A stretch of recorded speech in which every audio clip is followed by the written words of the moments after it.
Lanzallamas con la potencia para destruir ciudades enteras. Armas químicas rociadas directamente en la boca de la caballería atacante. Caballos transformados en torpedos vivientes. Catapultas sofisticadas. Y la tecnología todoterreno que hoy siguen usando las fuerzas especiales. La descodificación de textos antiguos, la construcción de prototipos a escala real y el uso de hologramas futuristas en 3 dimensiones permitirán sacar a la luz los secretos perdidos de la antigüedad. Nuestro gran descubrimiento es su maquinaria militar imposible. Este ha sido uno de los experimentos más exitosos que he hecho para grandes descubrimientos. Grandes descubrimientos. Maquinaria militar imposible.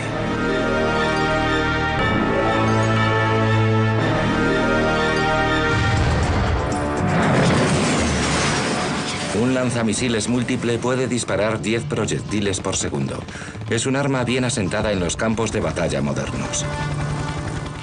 Pero los investigadores han descubierto una misteriosa referencia antigua a un lanzamisiles anterior con una capacidad de tiro casi igual a la actual, aunque este tiene 2000 años de edad. Perdida y olvidada hace mucho en textos chinos antiguos, se halla una extraña referencia a una catapulta múltiple capaz de lanzar más de 8 proyectiles por segundo.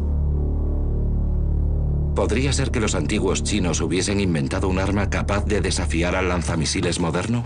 En el año 200 después de Cristo, China era una nación sumida en la guerra civil.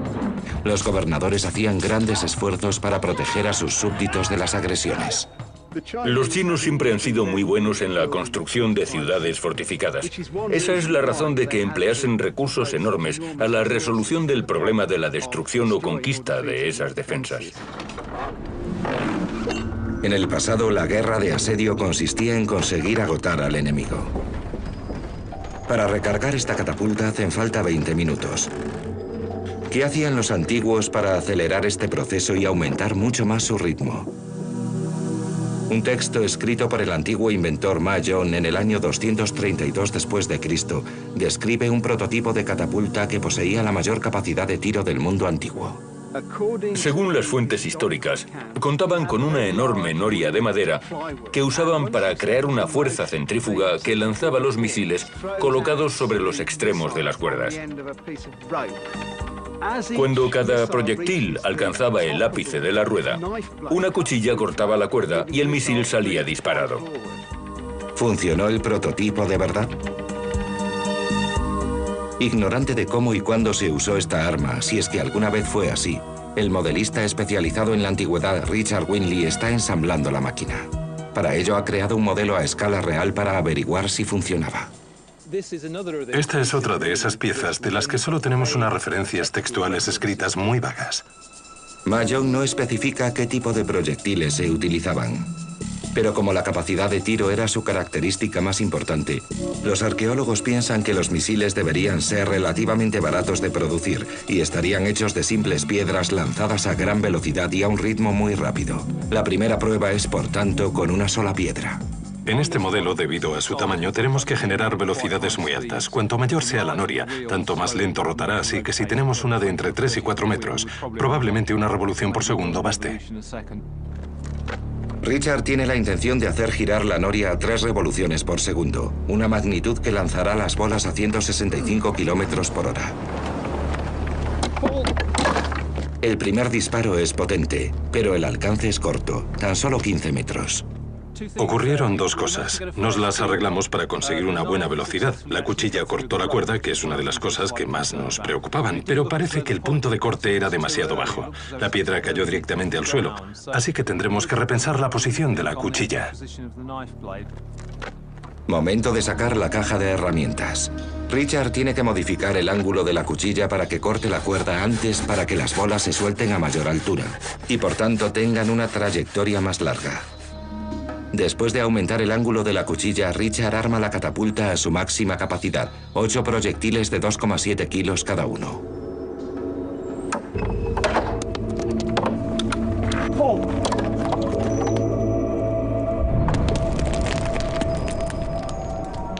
Esta vez el alcance fue mucho mayor y parece ser que los misiles están mejor lanzados que antes. 8 bolas de 2,7 kilos viajando a 130 kilómetros por hora proporcionan una energía de 16 kilojulios. Según la mecánica, esto parece una buena idea. Si aumentamos el tamaño de la catapulta hasta que alcance las dimensiones que se supone usó Mayon, tenemos posibilidades de lograr un arma viable. La investigación prueba que, de haber sido usada, la catapulta habría sido eficaz. Los chinos eran muy meticulosos a la hora de registrar sus inventos. Y existen muchos manuales militares publicados a partir del siglo XI que describen una gran variedad de catapultas. Que esta no figure en estos manuales es una constatación de que nunca fue utilizada. Parece ser que el mayor problema es que el marco y la base pesaban tanto que una vez montada resultaba imposible cambiar su orientación. Cada vez que cambiaban el blanco, tenían que mover la máquina y configurarla de nuevo. Una tarea mastodóntica. En ocasiones, los investigadores se han topado con pruebas de armas antiguas tan buenas como un plano moderno. Una de ellas proviene de la antigua Grecia y describe una máquina que, a pesar de su novedad, se vale del miedo más primario de los hombres. El fuego es uno de los primeros sistemas de armas que se usan, incluso en el siglo XXI. Si prendes fuego a alguien, lo eliminas del frente. Una vez que alguien está ardiendo, queda eliminado y sus compañeros también, porque están apagándolo para evitar que las llamas acaben con él. La máquina más antigua conocida que se valía del poder mortífero del fuego se remonta a hace más de 2000 años y se usaba no solo contra tropas, sino contra una ciudad entera.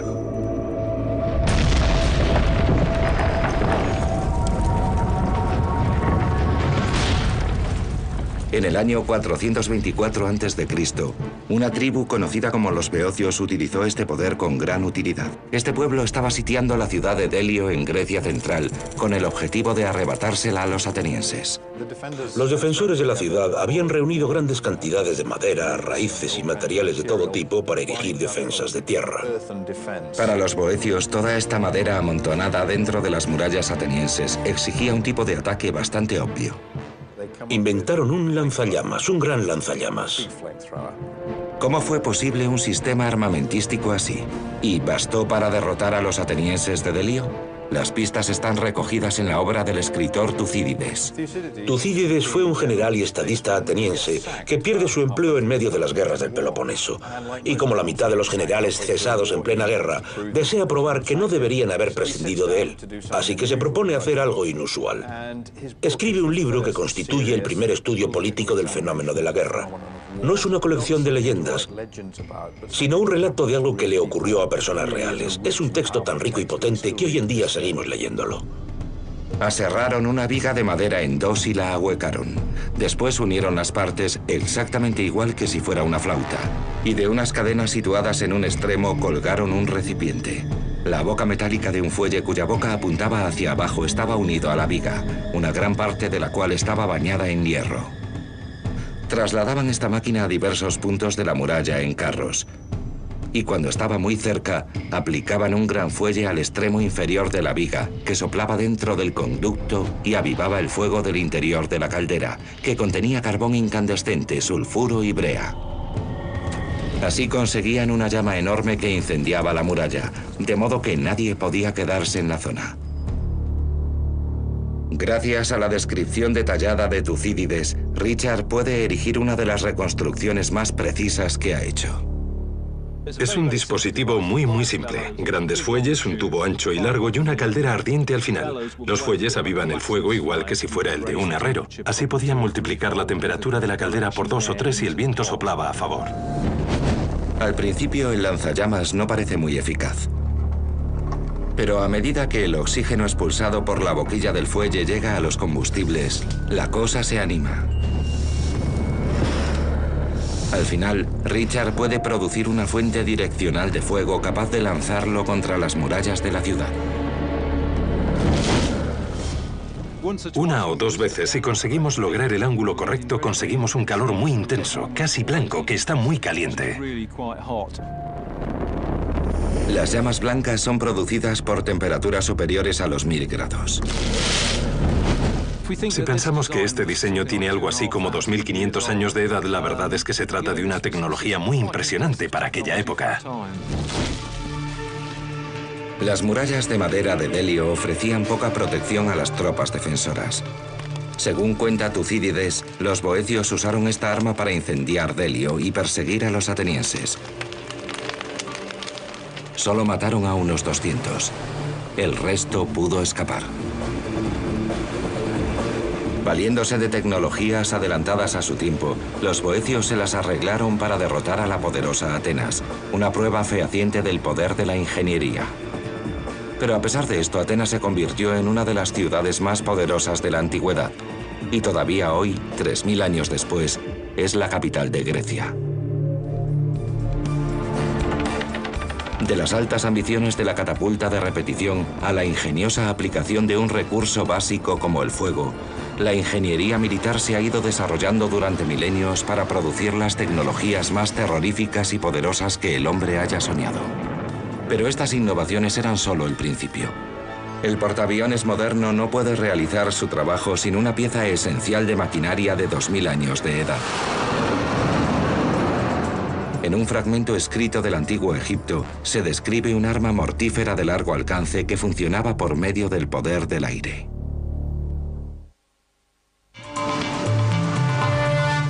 El moderno portaaviones, el arma bélica más poderosa. En sus operaciones se vale de una tecnología desarrollada en el antiguo Egipto hace más de 2000 años.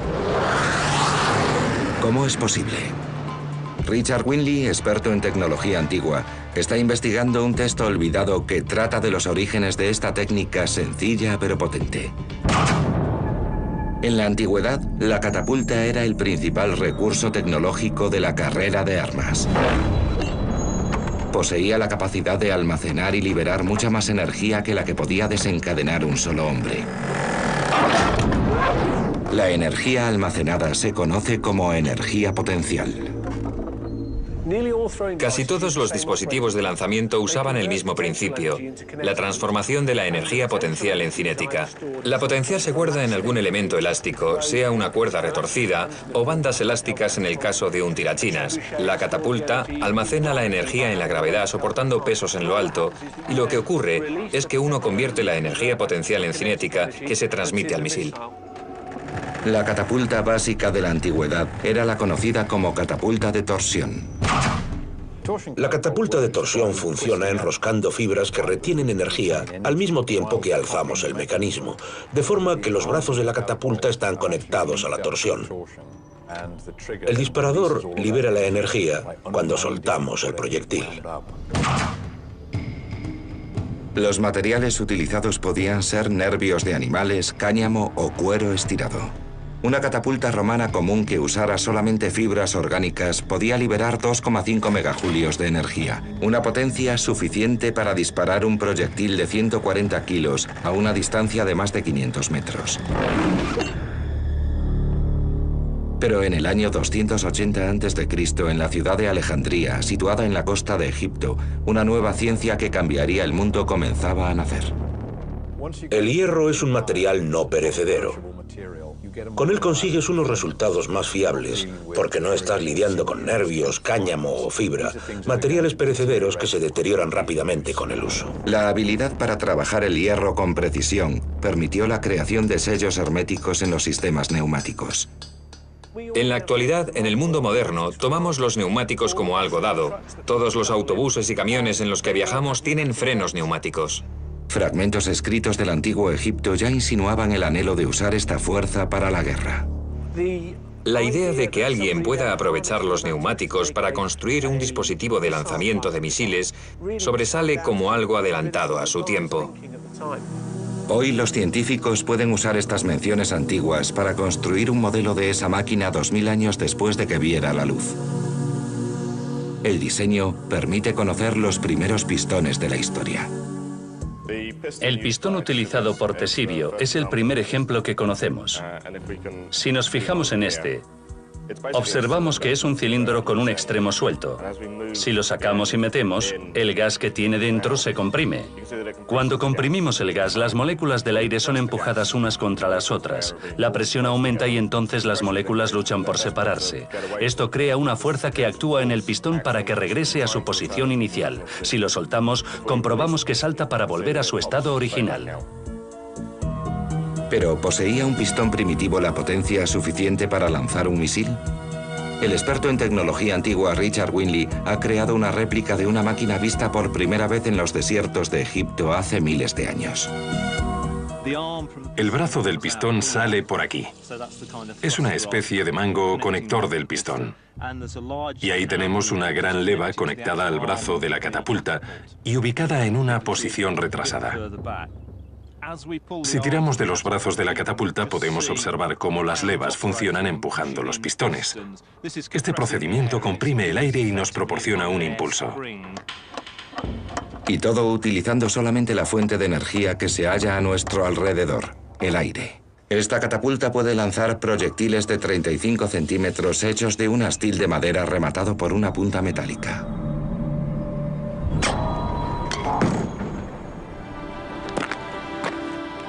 Fantástico. Hemos dado en la diana a la primera. Me ha sorprendido la distancia que hemos alcanzado. Hemos llegado a los 35, incluso 45 metros y las flechas vuelan muy rectas. La altura o trayectoria es un asunto un poco más complicado, pero sería posible perfeccionar el sistema y probablemente alcanzar un blanco de 1 metro cuadrado situado a 55 o 65 metros. Pero si fue tan exitosa, ¿por qué la tecnología de la catapulta de pistón desapareció de los libros de historia durante tantos siglos? Parte de la razón de que dejasen de usarla es el hecho de que encontraron problemas a la hora de conseguir un sello hermético, un asunto absolutamente crucial. Esta falta de fiabilidad sobre el terreno hizo que los soldados sintieran mucho resquemor hacia esta arma. Si hubieran perfeccionado el sello, la catapulta de pistón se habría convertido en la catapulta de élite del mundo antiguo, capaz de lanzar sobre el enemigo proyectiles de varias toneladas de peso, igual que las catapultas de pistón modernas hacen hoy. En un portaaviones, para lanzar un avión de combate, usan un cañón de vapor que dispara la aeronave desde el extremo del barco. Es la idea original llevada a su forma más acabada y moderna. Nos proporciona la capacidad de acelerar aviones de 25 toneladas de 0 a 165 nudos en una distancia de 90 metros y en menos de 2 segundos y medio. Los principios estudiados por Ctesibio salvan la vida de soldados todos los días. Este es el frente de la catapulta. Se llama batería. Es donde el avión se amarra a la lanzadera, que está unida al resto de la catapulta. Dentro de la lanzadera hay cilindros movidos por energía que recorren toda la catapulta. Dentro de ellos están los pistones, conectados a la lanzadera donde están los aviones. Cuando estás listo para activar la catapulta, la válvula de la lanzadera se abre e inyecta vapor a los cilindros, que empujan a los pistones. Cuando llegan al final de su recorrido, el golpe pasa al avión, que puede continuar el vuelo.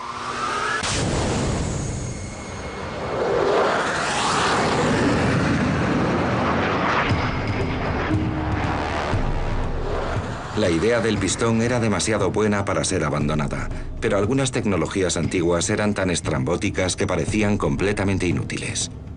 Los textos antiguos muestran un extraño boceto de un caballo.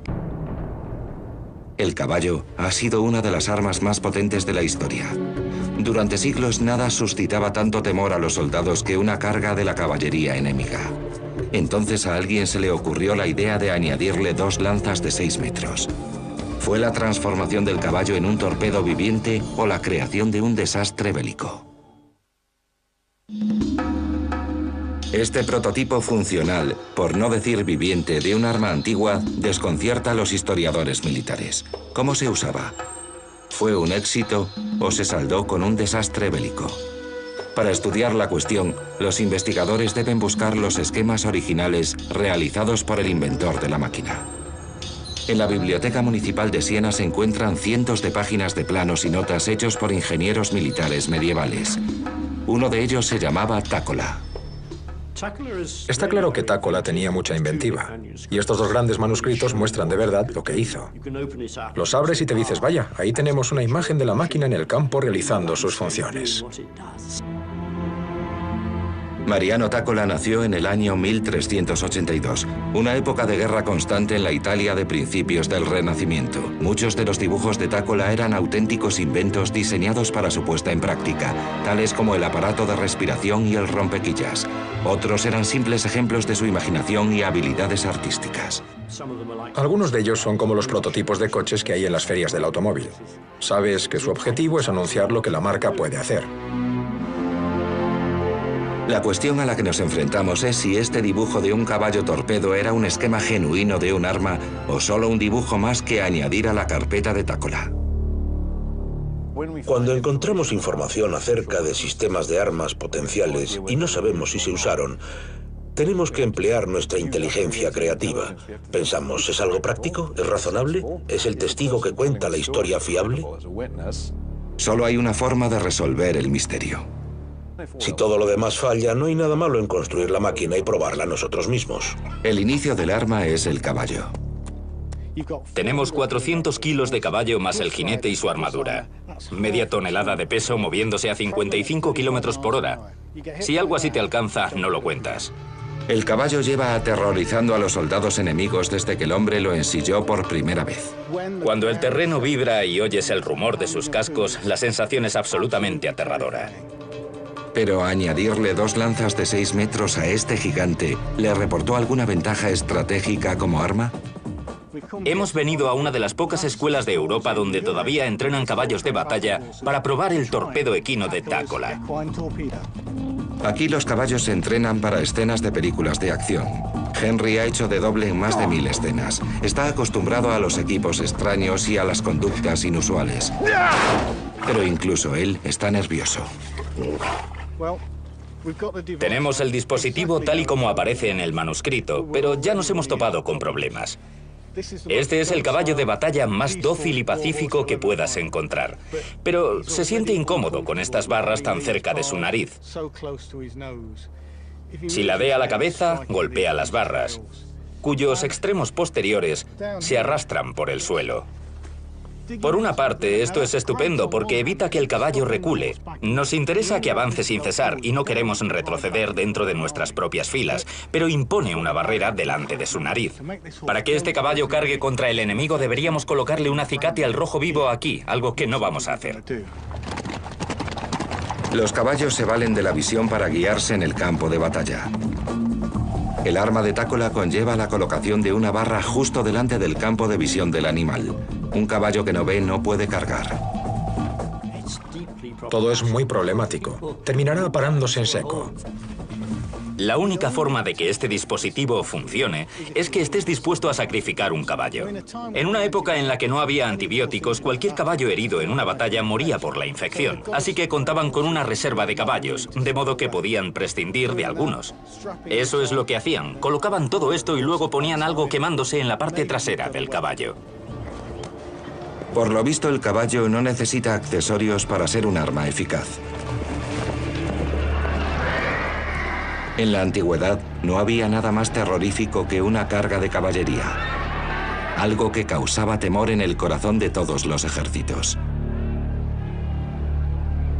Pero según pasó el tiempo, los inventores fueron obligados a buscar medios nuevos y más avanzados para parar un ataque de la caballería enemiga. Julio Africano, un estratega e historiador militar romano nacido en Jerusalén en el año 180 después de Cristo, escribió un tratado en el que aconsejaba al emperador Alejandro Severo acerca de las tácticas que debía adoptar en su guerra contra los persas del año 232. Escribe sobre un dispositivo macabro diseñado para enloquecer a los caballos rociándoles veneno mortal en las caras.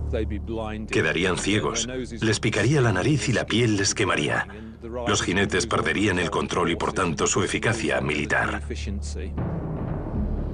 Africano se refiere a un veneno superior a todos los demás métodos de ataque y más eficaz que las flechas.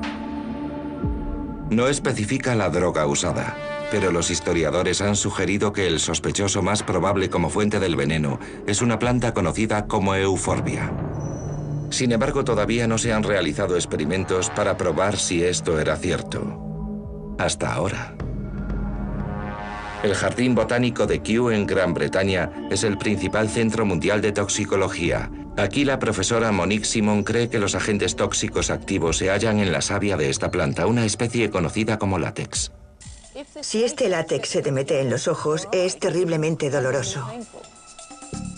El látex es la savia lechosa que se halla en muchas plantas, por ejemplo en los dientes de león.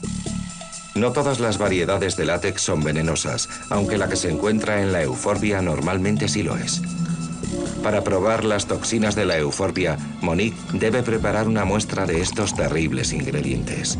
El compuesto resultante se prueba en una máquina conocida como espectrómetro de masas. Esta máquina nos ayuda a separar los componentes y nos proporciona un perfil de cada uno de ellos. Monique está buscando una muestra de sustancias altamente tóxicas conocidas como ésteres.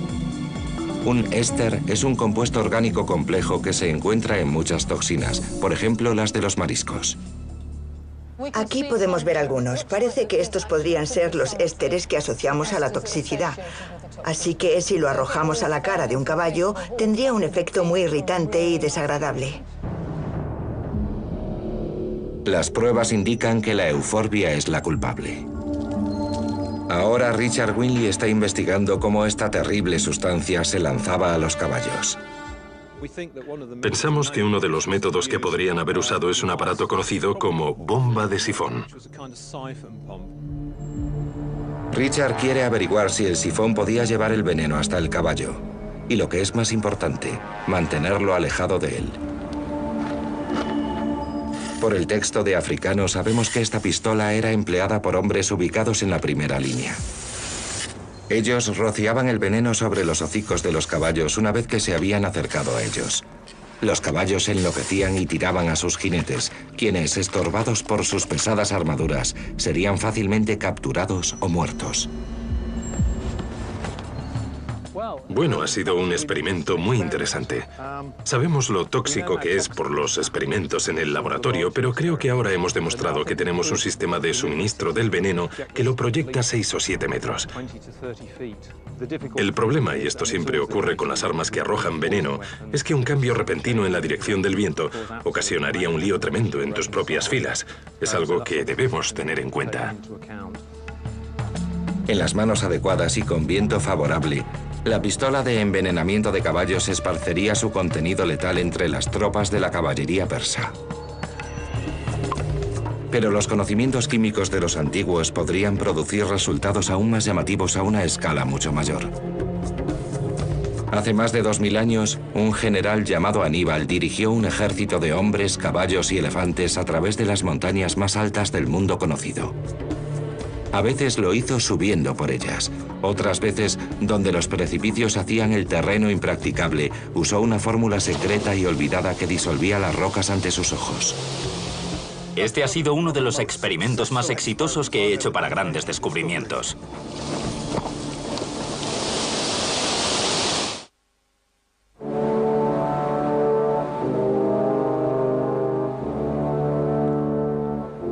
Hace más de 2000 años, una fuerza invasora de casi 100.000 hombres y animales pudo cruzar estas montañas de más de 4.500 metros de altitud. En la antigüedad y también en el mundo moderno, la mejor forma de definir las fronteras nacionales es el uso de accidentes geográficos fijos y evidentes. Las naciones dependían de estas fronteras naturales y confiaban en que ningún general en su sano juicio intentaría llevar a cabo un ataque a través de estos picos imposibles. Una cadena montañosa es difícil de cruzar, está a mucha altura y hace frío. Es difícil y peligrosa. La verdad es que impone una barrera estratégica enorme para el movimiento de grandes ejércitos. En el año 218 a.C., Aníbal comandó una gran fuerza invasora de 80.000 hombres, 10.000 caballos y 38 elefantes de guerra a través de los Alpes. Su objetivo, Roma, su enemiga mortal.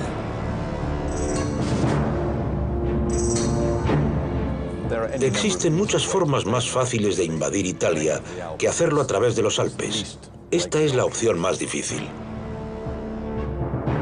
En el año 218 a.C. solo existían dos poderes militares en el antiguo mundo conocido.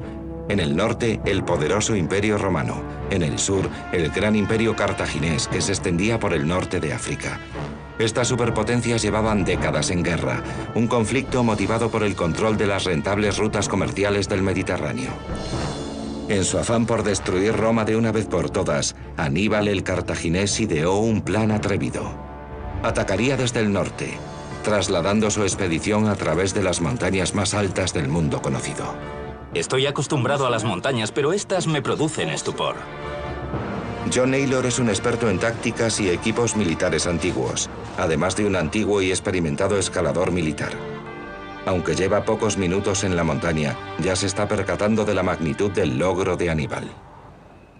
Incluso con equipo y ropa modernos, los Alpes pueden ser un lugar mortal.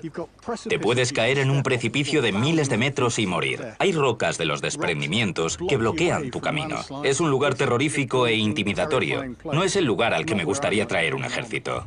Aquí se halla el misterio. ¿Cómo cruzó el ejército de Aníbal estas cumbres nevadas?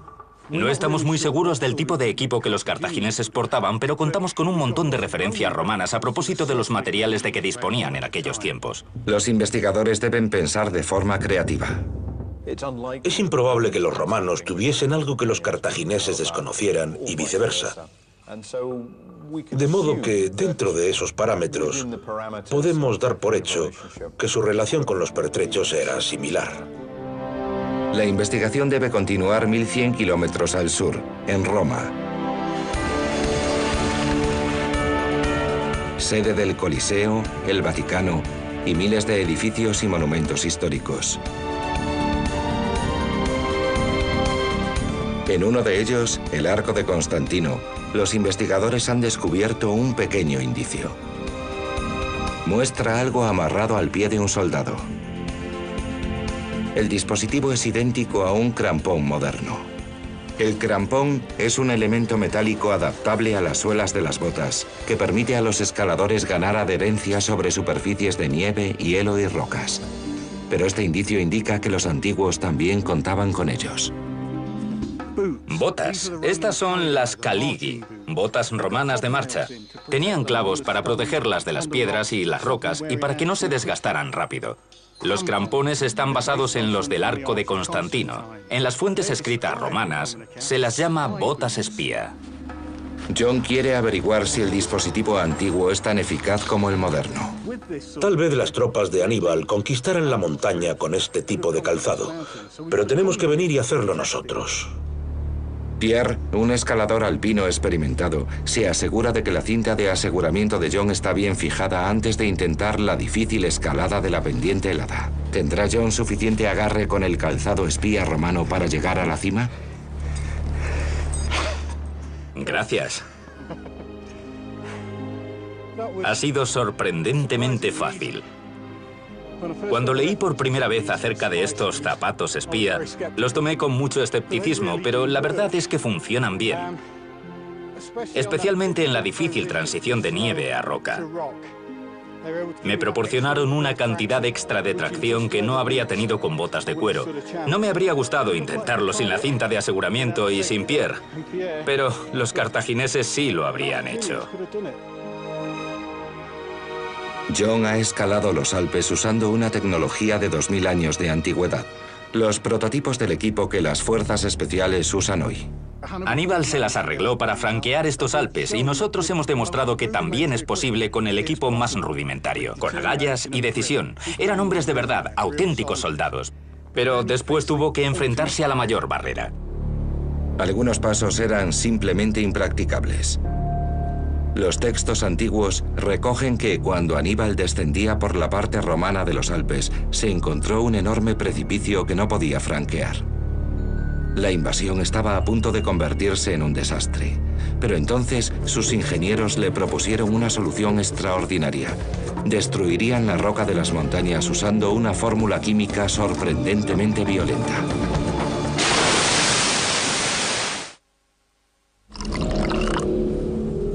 Los sofisticados laboratorios químicos del siglo XXI producen compuestos tan complejos que tardaríamos una hora entera en enumerar los ingredientes de uno solo. Pero gracias al escritor romano Livio, sabemos que los antiguos ejércitos sabían mucho más de química de lo que habíamos pensado. Y la aplicaron a mucha mayor escala de lo que lo hacemos nosotros. Sobre montañas enteras. En el año 232 a.C., el general cartaginés Aníbal condujo con éxito una expedición invasora a través de estas montañas de 4.500 metros de altitud, valiéndose de un equipamiento que hoy en día también usan los montañeros, pero quedó bloqueado. Aníbal se encuentra con que su descenso de la montaña está bloqueado por un gigantesco bloque de piedra. ¿Cómo puede pasarlo? No puede circunvalarlo y tampoco retroceder, y su ejército se está muriendo de hambre. Los historiadores actuales creen que la ruta bloqueada fue bien el Clapiage o la Traverset, ambos a más de 2.400 metros de altura. Livio nos cuenta que un desprendimiento reciente había convertido el lugar, ya difícil, en una pendiente perpendicular de 100 metros. Una vertiente de piedra caliza completamente inaccesible. Lo primero que Aníbal pensó fue que debería retroceder, pero según Livio, el camino a su espalda se había convertido en una capa de hielo que los animales del ejército no podían atravesar. Aníbal tenía que proseguir la marcha. En la actualidad, los ingenieros usan dinamita para crear senderos y máquinas gigantescas para abrirse paso a través de los obstáculos. Aníbal usó el calor y su ingenio.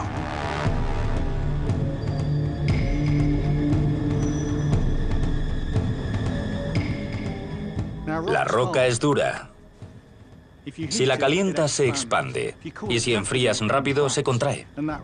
Esta gran expansión y contracción las rompe y despedaza.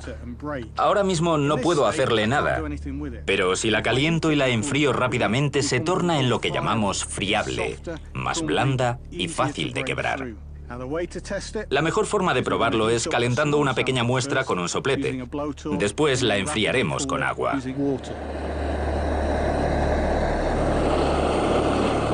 En 15 minutos la caliza está que arde. Tengo un termómetro de alta temperatura, un termómetro digital para comprobar la temperatura de la roca. A 250 grados añade agua fría. En pocos segundos la temperatura se reducirá a una 1/40 parte. Hierve y humea. Es fascinante. El agua se evapora delante de mí. Ahora veamos el efecto en la roca. A primera vista no parece diferente a como estaba antes, pero ¿es eso cierto? Vamos a ver. Increíble. Es blanda como la tiza. Supongo que esto es lo que quieren decir cuando dicen que la roca se vuelve friable. Pero Livio es muy concreto. Los textos afirman con rotundidad que Aníbal pidió vinagre, no agua. ¿Vinagre como para una ensalada? No suena demasiado peligroso, ¿verdad? Pero uno tiene la impresión de que Livio es muy fiable, así que sospecho que aquí hay algo de verdad. Tal vez los antiguos entendían los secretos de las reacciones químicas mejor de lo que los científicos modernos admiten. Hay una razón probable de que usase vinagre en vez de agua. La caliza es alcalina y el vinagre ácido. Esto es química, pero también física. El analista de 3 dimensiones James Dean ha estado estudiando el aspecto molecular de la afirmación de Livio. Si nos acercamos, podemos observar que los componentes clave de esta reacción son una base y un ácido. En este ejemplo, la base es la piedra, caliza, carbonato de calcio, y el ácido es el vinagre o ácido acético. Y esto es una reacción muy común conocida como reacción base-ácido. Si las agitamos para provocar la reacción, vemos claramente que el ácido ha liberado iones de hidrógeno, que combina con el oxígeno y el hidrógeno de la base para formar H2O, es decir, agua. El resto de los componentes se combinan para formar sal, que se puede ver aquí. La reacción es exotérmica, o sea, que desprende un montón de calor que observamos si volvemos a la escala anterior. El calor aumenta la temperatura del agua, y por eso sale el vapor que vemos, pero también se producen otros gases como el dióxido de carbono, si tenemos carbono que produce el burbujeo efervescente. En general, toda la estructura de la roca se destruye y está rodeada de agua y sal. Si la tocamos, constatamos que es totalmente friable. Para Aníbal, esto no fue un experimento químico, sino un asunto de vida o muerte. Aníbal estaba en punto muerto.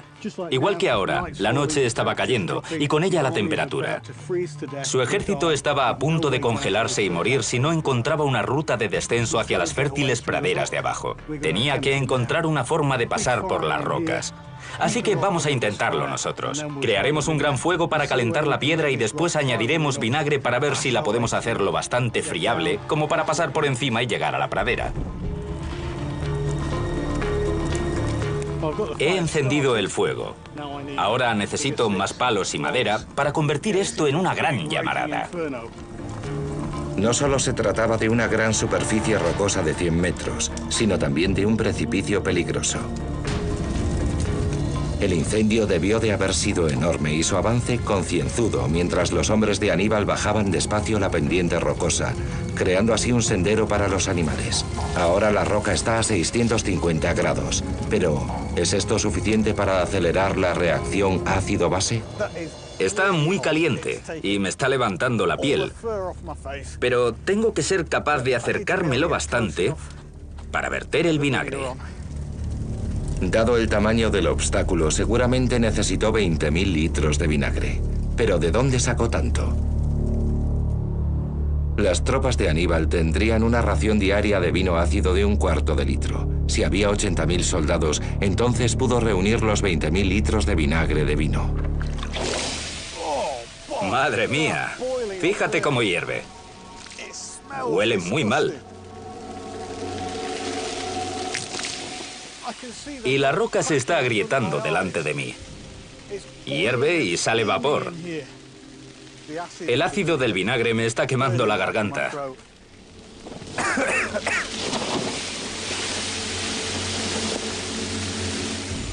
Cada segundo que pasa aprendo algo nuevo. Es como si la roca se hubiese vuelto orgánica, cobrase vida y estuviese quejándose del maltrato que le estoy dispensando.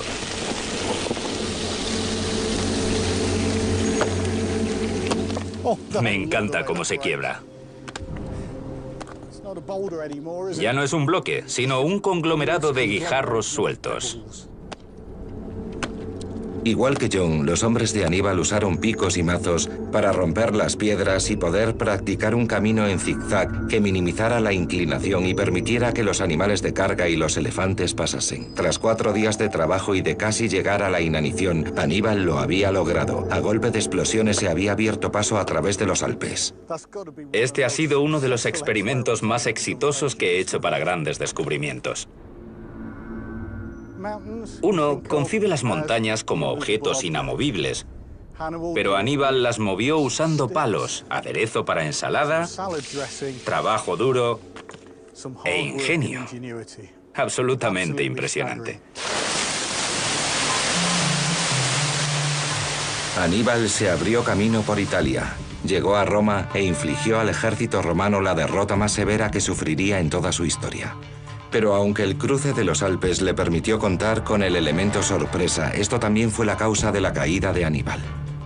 Resulta irónico que Aníbal usase la mejor tecnología que tenía a su disposición para culminar la tarea imposible de llevar a su ejército a través de estas montañas.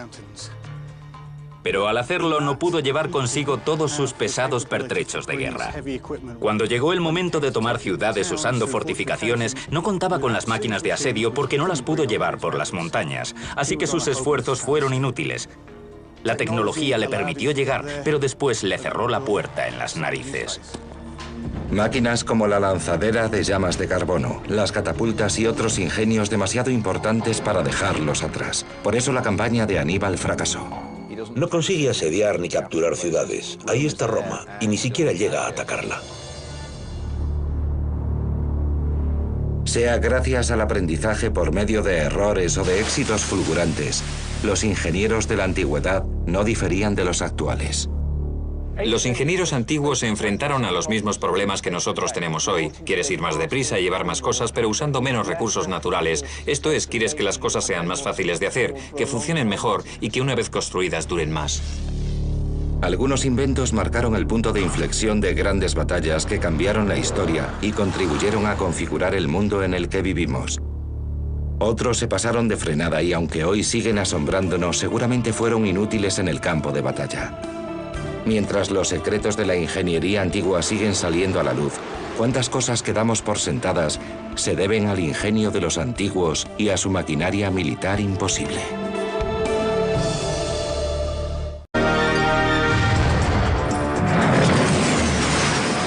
Un lanzamisiles múltiple puede disparar 10 proyectiles por segundo. Es un arma bien asentada en los campos de batalla modernos. Pero los investigadores han descubierto una misteriosa referencia antigua a un lanzamisiles anterior con una capacidad de tiro casi igual a la actual, aunque este tiene 2000 años de edad. Perdida y olvidada hace mucho en textos chinos antiguos, se halla una extraña referencia a una catapulta múltiple capaz de lanzar más de 8 proyectiles por segundo.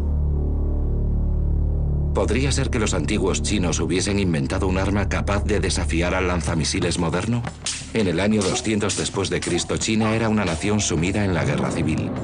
Los gobernadores hacían grandes esfuerzos para proteger a sus súbditos de las agresiones. Los chinos siempre han sido muy buenos en la construcción de ciudades fortificadas. Esa es la razón de que empleasen recursos enormes a la resolución del problema de la destrucción o conquista de esas defensas. En el pasado, la guerra de asedio consistía en conseguir agotar al enemigo. Para recargar esta catapulta hacen falta 20 minutos. ¿Qué hacían los antiguos para acelerar este proceso y aumentar mucho más su ritmo?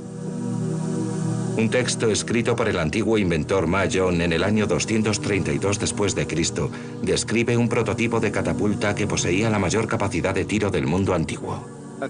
Según las fuentes históricas, contaban con una enorme noria de madera que usaban para crear una fuerza centrífuga que lanzaba los misiles colocados sobre los extremos de las cuerdas. Cuando cada proyectil alcanzaba el ápice de la rueda, una cuchilla cortaba la cuerda y el misil salía disparado. ¿Funcionó el prototipo de verdad?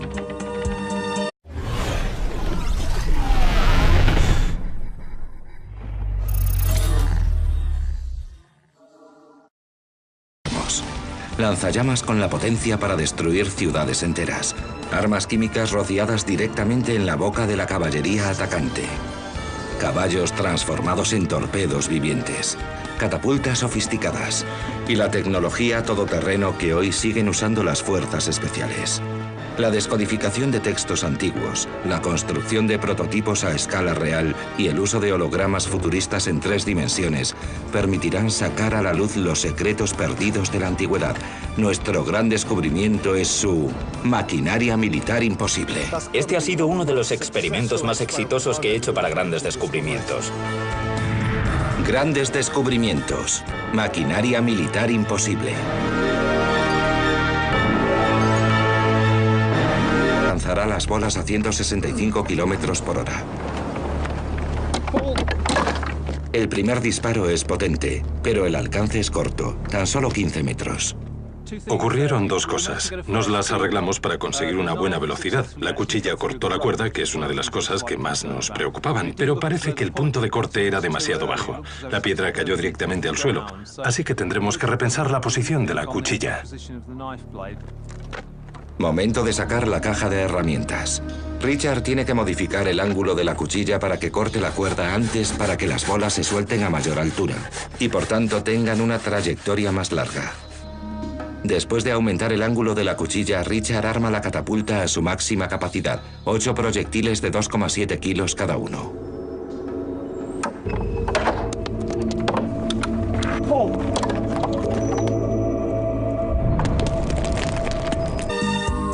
Ignorante de cómo y cuándo se usó esta arma, si es que alguna vez fue así, el modelista especializado en la antigüedad Richard Winley está ensamblando la máquina. Para ello ha creado un modelo a escala real para averiguar si funcionaba. Esta es otra de esas piezas de las que solo tenemos unas referencias textuales escritas muy vagas. Ma Yong no especifica qué tipo de proyectiles se utilizaban.